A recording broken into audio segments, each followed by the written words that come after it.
जय श्री राम। भाई और दोस्तों, कल से आगे की कथा करते हैं। कल हमने बताया किस प्रकार कुंभकर्ण का वध भगवान ने किया।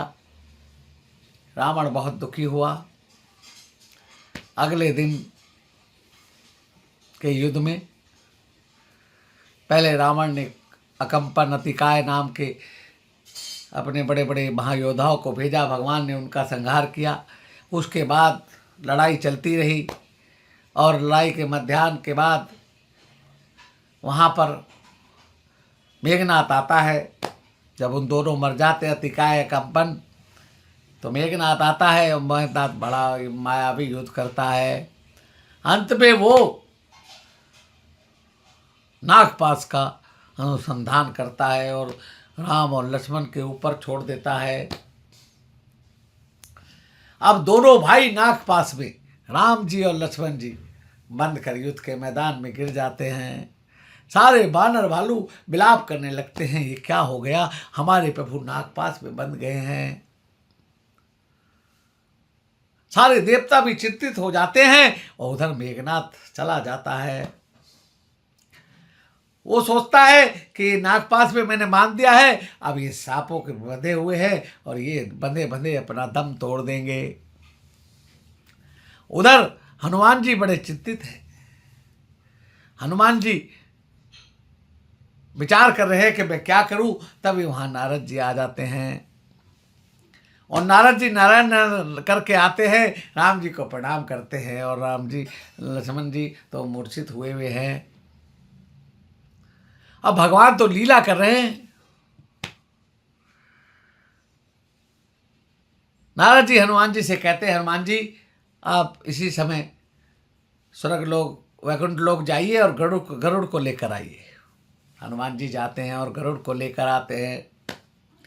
हनुमान जी कहते हैं, राम लक्ष्मण के फटाफट बंधन को काटो।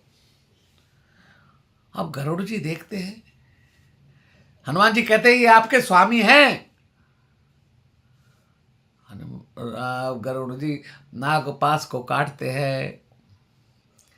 अपनी चोंच गरुड़ की जो है, गरुड़ जी की जो पंख है, उनकी धुनी में वेदों की ऋचाएँ निकलती हैं, क्योंकि वो भगवान विष्णु के वाहन हैं। भगवान विष्णु उन्हीं पर सवारी करते हैं। भगवान के इतने नज़दीक होते हुए भी जब गरुड़ जी राम जी का बंधन काट रहे हैं, तो वो सोच रहे हैं कैसे भगवान है ये, जो एक नागपाश के बंधन में बंध गए हैं। भगवान तो लीला कर रहे, लेकिन गरुड़ को मोह हो गया। गरुड़ जी कहते हैं, कैसे भगवान हैं जो नागपाश में बंधे और ये अपने बंधन को नहीं खोल पा रहे, इसके लिए मुझे आना पड़ा है। और भगवान तो कर रहे हैं लीला और गरुड़ जी एक एक नाग को काट रहे हैं। कुछ नाग तो उनकी फुंकार से ही भाग गए हैं। गरुड़ जी ने भगवान को आजाद कर दिया है और हनुमान जी ने कहा आपका धन्यवाद, और हनुमान जी ने कहा आप वापिस वैकुंठ को चले जाइए। गरुड़ जी चले जाते हैं। लेकिन गरुड़ जी के मन में संशय हो गया कि आखिर ये कैसे भगवान हैं जिनको मैंने मुक्त किया है। भगवान तो कर रहे लीला, भगवान तो नर लीला कर रहे हैं, क्योंकि भगवान ने मनुष्य अवतार लिया है। और भगवान ने, राम जी ने अपनी जीवन लीला में कोई चमत्कार नहीं दिखलाया। भगवान ने साधारण मनुष्य की भांति लीला की है। भगवान मर्यादा पुरुषोत्तम राम इसीलिए कहलाए हैं, क्योंकि भगवान ने कोई चमत्कार नहीं दिखलाया है। जबकि देवता लोग आते रहे हैं।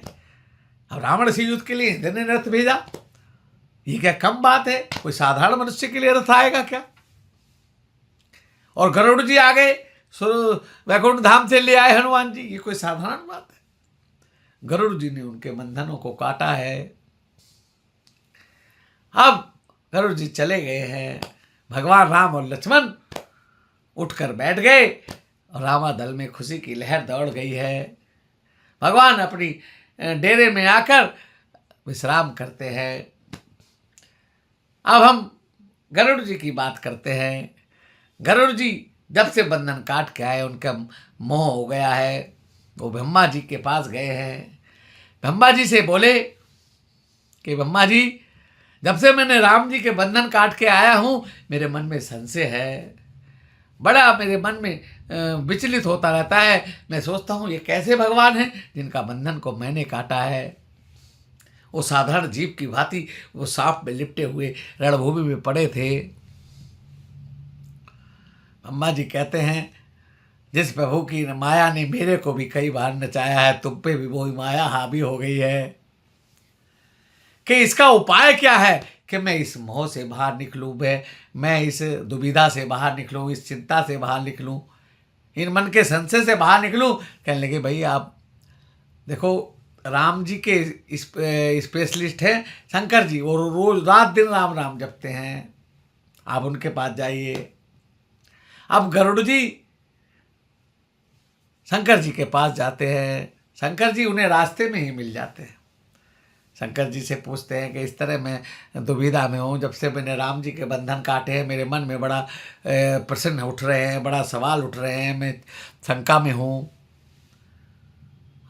शंकर जी कहते हैं कि जिस प्रभु की सत्ता से तेरी सांसें चल रही हैं, उन प्रभु पे तू संशय करता है, उनके बंधनों को तूने काटा है, जिनका नाम लेने से जगत के जीवों के बंधन कट जाते हैं, जिनका नाम जपकर ऋषि मुनि मुक्त होना चाहते हैं, मुक्त हो जाते हैं, उनके बंधनों को क्या तू काट सकता है? जिसकी सत्ता से तेरी सांसें चल रही है, तेरे पंख फड़फड़ा रहे हैं, उनके बंधन तू काट सकता है क्या? नहीं काट सकता। ये प्रभु की लीला है, लेकिन मैं तुझे नहीं समझाऊंगा क्योंकि तू पक्षी है, पक्षपात करता है, और खग की भाषा तो खग ही जाने। तो मैं तुझे एक जगह बतलाता हूँ, वैसे भी मैं अपने कैलाश में तो मिला नहीं, मैं तो तुझे रास्ते में मिला हूँ, मैं तुझे तेरा संशय दूर नहीं कर सकता। फिर प्रभु मेरा संशय कहाँ दूर होगा कि तुम नीलगिरी पर्वत पर जाओ, वहाँ पर काकभूषणी जी राम कथा 24 घंटे करते हैं, वही तुम्हारा संशय दूर करेंगे। तब गरुड़ जी नीलगिरी पर्वत जाते हैं और गरुड़ जी का वहाँ पर आश्रम है और 24 घंटे राम कथा चलती रहती है। विविध विविध विविध प्रकार के पक्षी वहाँ राम कथा सुनते हैं। गरुड़ जी जाकर प्रणाम करते हैं। गरुड़ जी जाकर प्रणाम करते हैं तो काकभूषणी जी व्यास गद्दी से उतरकर उनका पूजन करते हैं। कहते हैं आप तो हमारे राजा हैं, पक्षियों के राजा गरुड़, आइए क्या समस्या है बताइए। और वो बैठाते हैं, उनको पूछते हैं, प्रश्न करते हैं। गरुड़ जी कहते हैं इस आश्रम में आने से मेरी आधी शांति वापस आ गई है, लेकिन अभी भी मेरे मन में बड़ी शंकाएं हैं। तब वो प्रश्न करते हैं और गरुड़ जी काकभूषणी जी उनको राम कथा विस्तार से सुनाते हैं, उनकी शंका का समाधान करते हैं। तो प्रभु की माया बड़ी प्रबल है, ये जीवों को मोह में फंसाती है। प्रभु की माया केवल प्रभु जिस पर चाहे उस पर माया असर नहीं करती, नहीं तो प्रभु की माया सबको मोह लेती है, चाहे कोई भी हो, कोई भी प्राणी हो। लेकिन जो प्रभु की भक्ति करता है और प्रभु जिस पर कृपा करते हैं उसको माया मोह में फंसा नहीं सकती, क्योंकि माया प्रभु के बस में रहती है। प्रभु का सुमरन करने वालों को माया नहीं मोहती। हरि अनंत हरि कथानंता, कह सुनई सब विधि सब संता। राम सिया राम जय जय राम राम, राम सिया राम जय जय राम।